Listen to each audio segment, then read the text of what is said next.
KBS 7시 뉴스 함께하고 계십니다. 지금 시각은 7시 24분입니다.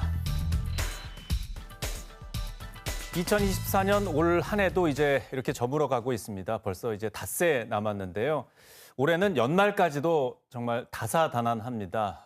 여러 가지 경제적인 분야에서 많이 힘들어지고 있는 상황에서 계엄, 탄핵으로 또 여러 가지 불확실한 일들이 계속 진행이 되고 있습니다. 오늘 정가직설에서는 2024년 올 한 해 강원도정과 또 교육 분야를 정리해보는 시간을 준비했습니다.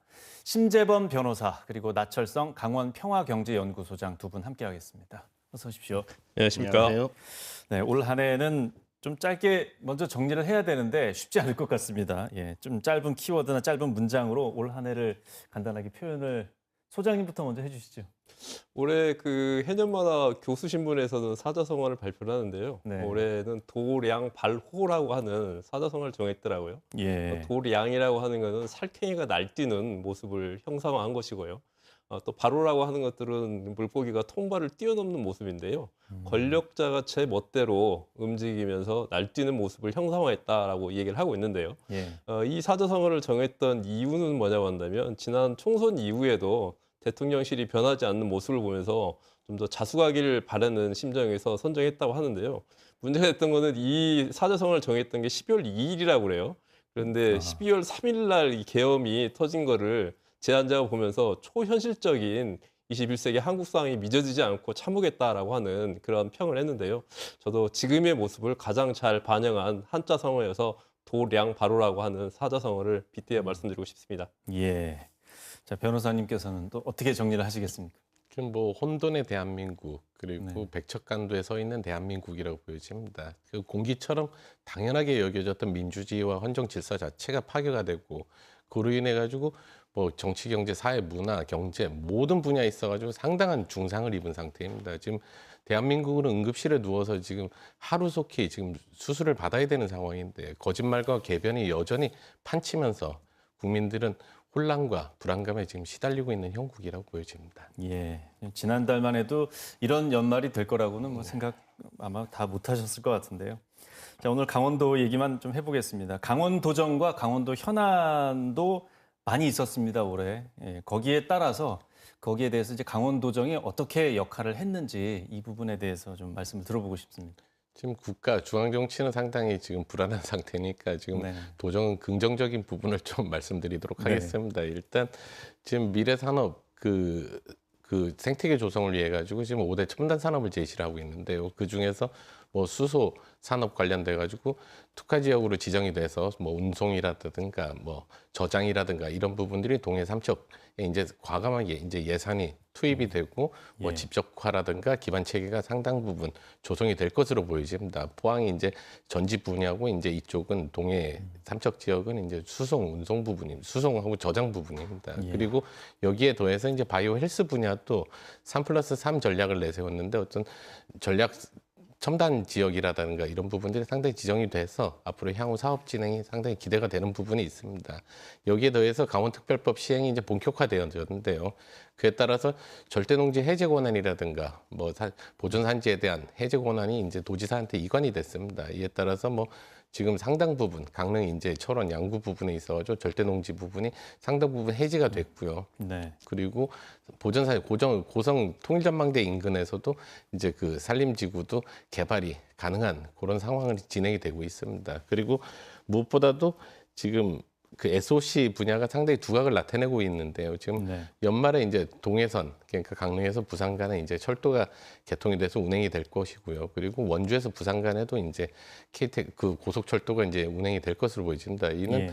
강원도에 어떤 새로운 동력을 제공할 것으로 보여집니다. 그리고 올 1년에 가장 이제 눈에 띄는 거는 강원 FC의 두드러진 활약이 아닌가 싶습니다. 네. 정규 시즌 2위를 했다는 도민들이 1년 동안 상당히 즐거운 한 해를 보낸 그런 한 해였습니다. 예. 좋은 얘기 많이 해주셨습니다. 네. 소장님께서는 어떻게 얘기하시겠습니까? 네, 우리 신 변호사님이 밝고 희망적인 측면에서 평가를 해주셨기 때문에 저는 좀 더 한계적인 측면과 급부상한 현 도정의 리스크에 대해서 좀 설명을 드리고 싶은데요. 네. 가장 커다랗게 우려가 되는 부분들은 김진태 도정이 들고 나서 벌써 내년 같은 경우에 4년 차를 맞이하게 되는데요. 도정 정치력에 대한 리스크가 급부상하고 있다라고 하는 말씀을 좀 드리고 싶은데요.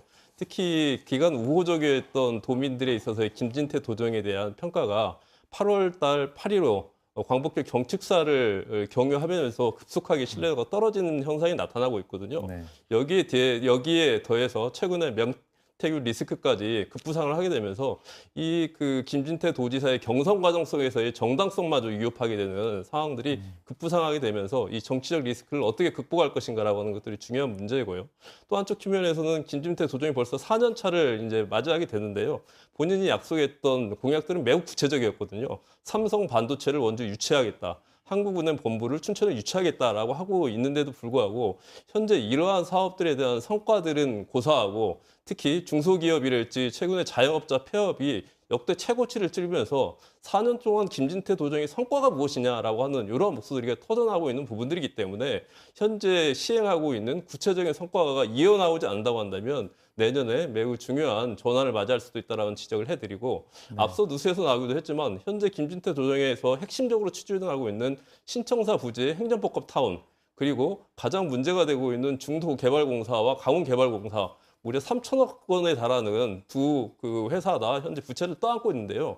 이 통합들에 대한 기계적으로 하야해 나가면서 굳이 신청사를 짓겠다라고 하는 이러한 부분들이 제2의 알펜시아나 레고랜드로 처하는 거 아니냐라고 하는 우려가 높기 때문에 이와 관련된 관리들을 어떻게 내년도에 해날 것인가가 중요한 과제로 대두되고 있다. 이렇게 좀 평가할 수 있겠습니다. 예. 강원 교육 분야도 이렇게 좋은 말씀 많이 안 해주실 것 같은데 어떻게 평가를 하십니까? 네, 좋은 말씀을 못 드릴 것 같습니다. 기간에 보면은 신경호 교육감 체계도 이제 올해 3년 차를 맞이하고 있는데요. 여름되지만은 학력에 대한 부분들 그리고 재정 운영에 대한 부분들 그리고 도덕성과 청렴성에 관련된 부분들이 상당히 질타가 많이 나온 한 해였다라고 하는 말씀을 드리겠는데요. 신경호 교육감 같은 경우에는 가장 내세웠던 게 학력 신장과 관련된 부분들 아니었겠습니까? 뭐 오늘 보도 뉴스에서 나왔지만은 실제 성과가 있다라고 교육청에서 얘기했지만은 매우 미미한 것에 불과한 것들이고 신경호 교육감에 들어와서도 연이어 국어 수학 같은 경우에는 교육부 평가 수능 평가에서 전국 꼴찌를 벗어나지 못하고 있거든요. 여기에 또한 재정 운영 같은 경우에도 현재 1조 2천억에 달하는 통합재정 기금들을 거의 60% 이상을 2년 동안 소진하면서 내년 같은 경우 이렇게 진행된다면 전액을 전부 다 소진할 수 있는 부분들이 네. 나오기 때문에 전반적으로 학력이 됐던 아니면 또 재정 운영이 됐던 더욱더 문제가 되는 강원도 교육청의 도덕성과 청렴성 최근에 나오고 있는 인사 문제까지 불거지게 되면서 총체적 문제들이 불거진 한 해였다. 이렇게 좀 평가할 수 있겠습니다. 예. 변호사님께서는 교육 분야에 대해서 좀 어떻게 평가를 하십니까? 지금 말씀해 주셨다시피 사실 교육에서 이제 입시 국한에서 보면 사실 강원도는 지금 입시 교육 자체의 부재 그리고 영동 영서 지역 간의 어떤 교육의 격차가 좀 심화되고 있는 거 아닌가 싶습니다. 네. 지금 사실 인구 소멸이라든가 인구 수도권 집중이라는 문제가 보통 주요 원인 중에 하나가 이제 일자리 문제라든가 자녀 교육 문제입니다. 자녀 교육에서 상당 부분 차지하고 있는 부분은 역시 사실상 대입입니다. 근데 소위 이제 입시 위주의 교육이라는 부분과 입시 교육이라는 거는 분명히 구분이 되어져야 됩니다. 네. 입시 위주의 교육은 지향이 돼야 되겠지만 입시 교육 자체는 이루어져야 되는 부분입니다. 근데 이 부분에 대해서 현장에서는 어떤 입시 교육에 대한 몰이에 그리고 정성이 상당히 부족한 게 아닌가 싶습니다. 정보 자체는 예전 수십 년 전보다 훨씬 좋음에도 평균화가 돼 있음에도 불구하고 예전보다 훨씬 더 저조한 성적을 낸다는 부분들은 역시나 현장 학교장이라든가 일선 교사들의 특히 고등학교의 어떤 그 일선 교사들의 그 노력과 어떤 능력의 부재가 아닌가 싶습니다. 뭐 심지어 예를 들면 어느 정도 관심이 없냐면 어떤 학교에 예를 들면 수능 성적표를 나눠주는 날에 학교에서 9시에 이제 나눠줘야 되는데도 불구하고 10시 반에 실내 놀이공원에서 10시 반에 그 자리에서 수능 성적표를 교부하는 사례도 있었습니다. 네. 이 정도로 관심이 없는 상황에서 심지어 정시 원서 접수가 이번 달 말임에도 불구하고 지금 일괄적으로 열흘간 체험학습을 지금 실시하는 학교도 있습니다. 이런 현황을 좀 교육감이 직시를 하고 좀 일선에 좀 따끔한 지시를 해야 되는 게 아닌가 그런 생각이 듭니다. 예. 또 새해를 앞두고 있기 때문에 또 희망을 얘기 많이 하지 않습니까? 내년을 바라보는 관점에서 끝으로 좀 말씀해 주시죠. 여의도 앞에 모여든 그 국민들을 보면서 상당히 그래도 우리나라의 민주주의가 살아있구나라는 회복력이 있구나라는 기대는 갖고 있었습니다. 내년에는 사실 헌정 질서의 회복이 상당히 중요할 것 같습니다. 당연하게 여겨진 국민의 기본권 그리고 민주주의 자체가 상당히 지금 위기에 처해진 상태입니다. 네. 이 부분에 있어가지고 위정자들도 자신의 어떤 사적인 이익에서 벗어나서 좀 공적으로 작용을 하고 그리고 국민들도 이 부분에 좀 둔감하지 않고 좀 적극적으로 관심을 갖고 감시를 할 필요가 있는 한 해라고 보여집니다. 예. 네, 시간이 다 돼서 여기서 말씀 마치도록 하겠습니다. 고맙습니다.